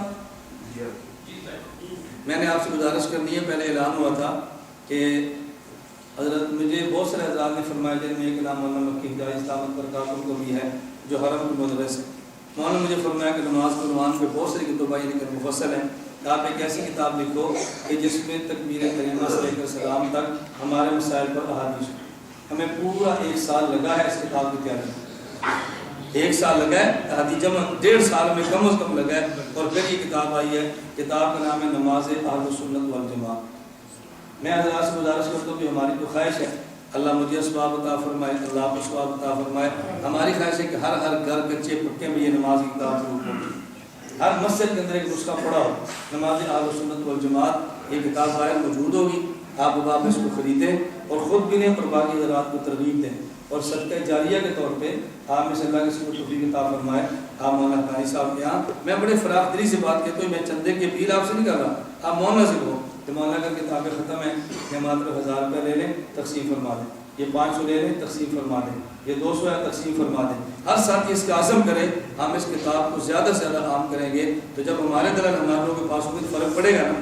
میں ابھی جب دسمبر کا یا اجتماع ہمارا 12 کو تھا تو 13 کو میرا سفر تھا، دبئی، شارجہ، ابوظہبی علاقوں کا سفر تھا، ایک جگہ پر میں گیا تو ایک ساتھی نے میری دعوت کی، میں کھانے کے لیے گیا، اس کو یہاں اسلام آباد سے فون آیا تھا کہ استاد آج تک کو گھر بلاؤ، میں گھر چلا گیا، مجھے اس نے وہاں بتایا جی میں مکمل عالم ہوں اور بہت بڑے عالم کا بیٹا ہوں۔ پھر اس نے مجھے اپنے مدرسے کی تصویر دکھائی جو وہاں خیبر پختونخوا سراج کا مدرسہ ہے نا، وہ پوری ویڈیو دکھائی ہے ہمارے مدرسے، میں بہت متاثر ہوا، میں نے کہا میں بہت بڑے عالم کا بیٹا ہوں، یہ ہمارا ادارہ ہے اور میں خود عالم ہوں، لیکن دبئی کے ماحول سے متاثر ہو کر میں حدیث ہو گیا، اور میرے بھائی نے آپ کی تحقیق المسائل کے عنوان پہ 4 بیانات بھیجے ہیں، ان بیانات کو سنتے میں آدھا غیر مقلد ہو گیا، میں نے کہا آدھا فوراً میں واپس آ گیا، اب میرے ذہن میں یہ آ گیا یہاں ہوں گا تو رفاعت دہن کروں گا، پاکستان میں تو نہیں کروں گا، میں نے کہا جب کچھ فرق پڑ گیا نا، آدھا پیچھے آ گیا، میں نے کہا آپ شفقت فرمائیں ہمارے باقی بیانات بھی سنیں، انشاءاللہ آپ یہاں کرنا بھی چھوڑیں۔ ایک ہمارے اور دوست ہیں، میں ان کا نام نہیں لے رہا، ایک اور دوست ہیں وہ ہمارے شارجہ میں تھے، اس بار اجتماع پر بھی تشریف لے رات ہمارے پاس قیام بھی کر کے گئے، میں نے ان کتاب ہدیے میں پیش کی، ان کے اشعار یہی کتاب میں نے پیش کی جو نماز اہل سنت والجماعت ہے، یہیں سے وہ اجتماع پر لے کر گئے، تو ان کی ہمیں دعوت دی، تو مجھے ملے ماشاءاللہ سفید ریش ہیں، تبلیغ کے کام سے جڑے ہیں، تو مجھے نے فرمایا کہ مولانا میں تبلیغ کے کام سے بھی جڑا ہوں، پابندی سے اس پہ چلتا ہوں، میرے بیٹے بھی چلتے ہیں، اور دیکھنے میں سفید داڑھی ہو گئی ہے، لیکن یقین فرمایا میں نماز میں ہاتھ سینے پر باندھتا ہوں، جب آپ کی کتاب میرا بیٹا لے کر آیا، میں نے دلیل پڑھی تو میرے ہاتھ خود بخود ہی نیچے چلے، یہ میں ایک دو کارگزاری ہے، اللہ گواہ ہے، ابھی ہمارا یا دسمبر میں جب میں واپس آیا تو غالباً 21 یا 22 کو سائیوال بلدی حال میں ہمارا بیان تھا، وہ بیان آپ لے لیں، پتہ نیٹ کے اوپر آپ دیکھیں، اس ایک بیان کی برکت سے 5 لڑکے اہل حدیث ہوئے، ایک بیان کے بعد 5 لڑکے اہل حدیث ہوئے، میں نے اس کا اس کو بتائی نہ کیا کرو، کوئی ایسا ساتھی آپ کے لئے اہل حدیث بھی ہوا، اس کو فوراً یا ہمارے اسٹوڈیو کے اندر لاؤ، یہ مختصر ساتھ کریں گے، اوپر ہمارا اسٹوڈیو ہے، 3 منزلیں تعمیر ہو گئی ہیں، اب دعا فرمائے اس کے اندر کا جو سامان ہماری ضروریات اللہ وہ بھی پوری فرما دے، ہماری خواہش ہے صحیح بخاری پوری، مسلم، حدیث، تفسیر، مختلف چیزیں بیٹھ کے CDs کے اندر ریکارڈ کرائیں، اللہ سبحانہ و تعالیٰ فرمائے کہ اس کو نیٹ کے اوپر اپلوڈ کر دیں تاکہ پوری دنیا ہمارے دلائل کو دیکھے۔ میں آپ سے یہ نہیں کہتا ہمیں آپ چندہ دیں، لیکن آپ ہمیں دعا والا چندہ تو دے سکتے ہیں نا۔ دعا والا چندہ دینے میں کیا ہے؟ میں اس دفعہ دبئی دورے پر تھا تو میری دعوت اس بندے کی جو ذاکر نائک کا میزبان، تبدیلیاں دیکھو، اس نے کہا کہ کراچی میں جو 20 ٹی وی ذاکر نائک کا چلا اس نے چلایا، اس نے کہہ رہا اب میں نے توبہ کر لی، میری اس کی دعوت اس نے کہ میں توبہ کر لی، اب کیا کریں؟ میں نے کہا کفارہ ادا کرو۔ میں نے کہا کفارہ کیا ہو سکتا ہے؟ میں نے کہا بادشاہ رضی اللہ تعالیٰ عنہ جب کافر تھے حضرت حمزہ کو شہید کیا، جب مسلمان ہوئے تو انہوں نے مسلمہ کذاب کو قتل کیا کہ جتنا بڑا گناہ ہو اتنی بڑی نیکی کرو۔ میں نے کہا جتنا ظلم کیا جتنی نیکی کرو۔ پہلے کیا مطلب؟ میں نے کہا پہلے اس کا تھا تمہارا گناہ تھا کفارہ۔ اس نے کہا جی آپ میں ہماری پہلی ملاقات ہے، میں نے جو توبہ مجھے آپ بتا دی یہاں تک میں صرف گزارش کر رہا تھا ہمارے اس ہلکے پھلکے میڈیا کی وجہ سے آپ اندازہ کریں کہاں تک بات پہنچی۔ اس نے کہا جی اسی میرے دفتر میں آیا جا کرنا ہے اسی جگہ پہ، اس کرسی پر وہ بیٹھا اس پر بہت ساتھی تھے، تو بالکل ہم اسی طرح بیٹھ کے کھانا کھا رہے تھے جیسے آج آپ میرے ساتھ کھانا کھا رہے ہیں۔ بس مجھے آپ دبئی کا دوبارہ سفر کریں، میری ایک حسرت ہوگی آپ 24 گھنٹے کے لیے آئیں اور میرے علاوہ کوئی آپ کو میزبان ہو، بس میں ایئرپورٹ سے لوں، میں واپس اڑوں گا، میں کاروبار بند رکھوں گا، 24 گھنٹے آپ کے ساتھ ہوں۔ میں نے کہا اللہ توفیق عطا فرمائے، خوش ہیں آپ ان باتوں کو سمجھیں اور ان مسائل کو آگے چلائیں۔ ہلکے سے ہمارے نیٹ کی برکت ہے، اتنی بڑی تبدیلیاں دنیا میں آئی ہیں کہ بندہ اندازہ نہیں کر سکتا۔ مولانا طارق جمیل صاحب دام برکات ان کے داماد ہیں مولانا عدنان، مجھے انہوں نے فرمایا کہ میں 7 میں برازیل لگا کر آیا ہوں، تو مجھے حضرات نے پوچھا کہ مولانا علی محمد صاحب کون ہیں؟ میں نے کہا جی ہمارے دوست ہیں۔ انہوں نے کہا برازیل میں ہم حنفی مولانا کی CDs کی وجہ سے حنفیت پر مطمئن بیٹھے۔ میں اتنی یقین فرماؤں صرف کارگزاریاں سناؤں، آسٹریلیا سے مجھے ایک دوست آسمون کا فون آیا، تبلیغ جماعت سے وابستہ ہیں، جتنے ان کو دلائل کے کام ان کو دیتے رہے، اس کے جی میں مردوں میں کام کرتا ہوں، میری گھر والی خواتین میں کرتی ہیں، ہمارے یہ مسائل ہیں، الحمدللہ آپ کی وجہ سے معلوم میں دور ہوئی ہوں، دلائل کو یہاں تیار کر بھجواتے ہیں۔ رمضان مبارک میں میں جس وقت بیرون سفر سے واپس آیا، مولانا حقانی صاحب ساتھ تھے، ایئرپورٹ سے اترا تو یہاں اس کا فون آیا، انہوں نے کہا جی میں آپ سے بات کر رہا ہوں، ابھی جو آپ کا دورہ تحقیق المسائل سکولہ مرکز میں ہوا میں نے پورا سنا ہے، اور آسٹریلیا کے دارالحکومت میں پہلی مرتبہ 20 رکعت تراویح کا آغاز ہم نے کرایا ہے، اور میں اس لیے فون کر رہا ہوں کہ آج میرا بیان ہے اور وہی آپ والا بیان میں نے یاد کر کے کرنا ہے، تو دعا فرمائیں کہ اللہ مجھے صحیح کرنے کی توفیق۔ براہ راست اللہ کو براہ راست ہندوستان میں گنگو، سہارنپور، ندوہ، دارالعلوم دیوبند، ان جگہوں سے براہ راست ہمارا رابطہ ہے، جہاں شیخ الہند رحمۃ اللہ نے بیٹھ کے مالٹا میں تفسیر لکھی تھی نا، مجھے وہاں سے ایک دوست کا فون آیا کہ ہم آپ کے ان پوسٹرز کا ترجمہ گجراتی زبان میں انڈیا میں کرنا چاہتے ہیں، صرف آپ سے دعا لینا چاہتے ہیں تاکہ توجہ شامل ہو جائے۔ میں نے کہا بات اجازت ہے، بسم اللہ پڑھیں۔ جہاں شیخ الہند نے قرآن کی تفسیر لکھی ہے، ان پوسٹروں کا گجراتی زبان میں ترجمہ شروع ہوا۔ کل مجھے ایک ساتھی مجھے بہت خوشی ہوئی، اللہ کو بہت خوشی ہوئی، کل ایک ساتھی کو مجھے بمبئی سے فون آیا، مسئلہ تو ایک اور تھا لیکن مجھے اس نے کہا جی دعا کریں، میں نے کہا ضرور کریں گے۔ کہتے ہیں میں اس لیے دعا کرا رہا ہوں، اصل میں کسی بندے کو توفیق ملتی ہے تو وہ سمجھتے شاید اس کی دعا سے ملی، اس کا حسن ظن ہوتا ہے۔ کہتا ہے جو میں نے کچھ دن پہلے آپ سے کہا تھا نا کہ میرے لیے دعا کرو، تو آپ نے دعا فرمائی تھی، 6 بجے میں نے فون کیا اور ٹھیک 12 بجے میں 3 دن کے لیے جماعت میں چلا گیا، تو میں سمجھا آپ کی دعا قبول ہے، گردن مرشد دیکھی کے کام لیے اور بھی دعا کریں۔ میں نے کہا بھی آپ صاحب کے لیے چلے گئے، ہمیں تو خوشی ہے، جتنا آپ کا وقت زیادہ لگے گا وہ تو ہمیں کوئی تکلیف ہے۔ یقین کر مجھے بہت تعجب ہوتا ہے کہ جب ہمارے اس دنیا بھر میں ہونے والے کام کو دیکھ کر ساتھی پریشان ہوتے ہیں، اللہ کے بندوں ہمیں اس پہ خوش ہونا چاہیے کہ ہمارا کام ہے جو دنیا میں ہمیں کرنا چاہیے تھا، ہم سے نہیں ہو سکا، ہماری کمزوریاں ہیں اور بہت سارے کام دینی مشاغل ہیں کہ ہمارے تاجر ہیں، دکاندار ہیں، ہمارے بھائی ہیں، اور اس کام کو لے کر دنیا میں پھیلے ہیں۔ اللہ پاک ہم سب سے دین کی خدمت کریں۔ انگلیوں پر تسبیح پڑھنے کا سنت طریقہ اگر مناسب سمجھے تو بتا دیں۔ غلطی میری ہے کہ میں نے گزشتہ دفعہ اعلان کیا تھا اور شروع میں اس کا تذکرہ کر نہیں سکا، میں بتا دوں گا لیکن آپ کو سمجھ نہیں آئے گا جب تک اس کو، آئندہ میں انشاءاللہ جب آئیں گے نا تو آپ حضرات تشریف لانا، تو میں انشاءاللہ آدھا گھنٹہ آخری پورا اس پہ لگاؤں گا کہ تسبیحات صرف 10 انگلیوں پہ 10,000 تسبیح کیسے گنیں، 10 انگلیوں پہ 10 تسبیحات اصل میں چلتا ہے لیکن آپ سے ہوگا 1 2 3 4 5 6 7 8 9 10، اب آگے چلتا جانا، پھر یہاں ہے تو 20، یہاں ہے تو 30، یہاں 40 50 60 70 80 90، پھر یہاں ایک گنے گے تو 100، بائیں ہاتھ سے ایک ہوتا ہے اس کا معنی 100 ہوتا ہے، اس کا معنی 200 300 4۔ میں گزارش کروں جو کہ تھوڑا سا سمجھانا پڑتا ہے یا آئندہ آپ مجھے یاد فرمائیں، میں انشاءاللہ آپ کو آدھا گھنٹہ آپ کو سمجھا دوں گا، کیمرے کی آنکھ کے اندر محفوظ ہو جائے گا، آپ بعد میں لیپ ٹاپ بیٹھ پورا طریقہ سیکھ لیں۔ مسنون طریقہ اپنی انگلیوں پر تسبیحات گننے کا کیا ہے؟ جب تسبیحات گننی ہے تو بندہ مسنون طریقے سے گن لے، کیا فرق پڑے گا؟ تو وہ سنتیں جو ہمارے یہاں معلوم ہوتی جا رہی ہیں ان کو تو زندہ کرنا چاہیے نا۔ اللہ میں توفیق عطا فرمائے۔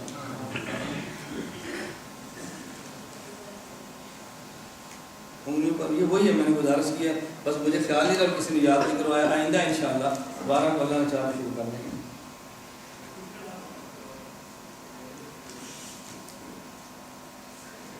بعض وہ چٹے ہیں کہ جن کا تذکرہ یا اسٹیج پر مناسب نہیں ہوتا، وہ نجی مسائل آپ اپنے مسائل خلوت میں پوچھیے۔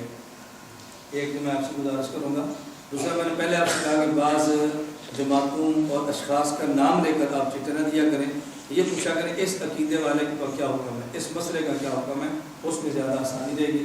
اللہ آپ سب کو بات سمجھنے کی توفیق دے۔ تو دو کے بعد باہر دیکھیں اور نماز رسول والجماعت موجود ہوگی، آپ اس کو لے لیں اور جو بھی لٹریچر اس کو لینے کی کوشش کریں۔ وہ ساتھی بھائی ہم اس لیے اعلان کرتے ہیں کہ ساتھی بیٹھ والے ہوں آگے جلدی آ جایا کریں۔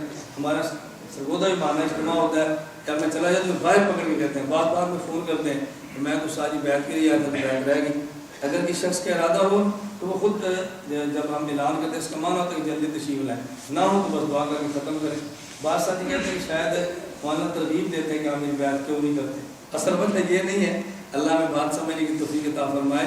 ہماری پوری خواہش ہوتی ہے کہ بعض حضرات بیعت کی وجہ سے ان جگہوں پہ چلے جاتے ہیں کہ جہاں پر نہیں جانا چاہیے، اور وہ سمجھتے ہیں کہ ان حضرات کے مناظرے تو ہیں، خطابت تو ہیں، لیکن طریقت کا سلسلہ نہیں ہے۔ اور میں جب کبھی دعوت دیتا ہوں انگریزی ماں کی پہلی جمعرات ہمارے پاس آئے تو آنے کے بعد اندازہ آتا ہے کہ یہاں تو طریقت مناظرے سے بھی بڑھ کر ہے، اور باہر چکر موضوعات میں تذکرہ نہیں ہوتا۔ ہمارے علماء دیوبند کے پاس الحمدللہ طریقت بھی ہے، مناظرہ بھی ہے، کتابت بھی ہے، تبلیغ بھی ہے، سیاست بھی ہے، تدریس بھی ہے، جتنے دین کے شعبے اللہ پاک نے ہم سب سے زندہ کروائے ہیں، اللہ سب کے اندر ہمارا حصہ ڈال دے۔ الحمدللہ رب العالمین والصلاۃ والسلام علی رسول اللہ وعلی آلہ وصحبہ اجمعین۔ اے مولا کریم ہم سب گناہوں کو معاف فرما دے، خطاؤں سے درگزر فرما دے، غیر حاجات کو پورا فرما دے، مشکلات کو دور فرما دے، عافیت کے ساتھ دین کی خدمت کے لیے قبول فرما دے۔ اے اللہ اس ادارے کو ظاہری اور باطنی ترقیاں عطا فرما دے۔ اے مولا کریم ہم سب کو دین ایمان کی قبول فرما، اخلاص عطا فرما، شہرت اور ریاض سے محفوظ فرما، خاتمہ نیک ایمان فرما۔ قیامت کے دن اکرم صلی اللہ علیہ وسلم کی ہم سب کو شفاعت نصیب فرما۔ صلی اللہ تعالی علی رسول خیر خلقہ محمد و آلہ و صحابہ اجمعین۔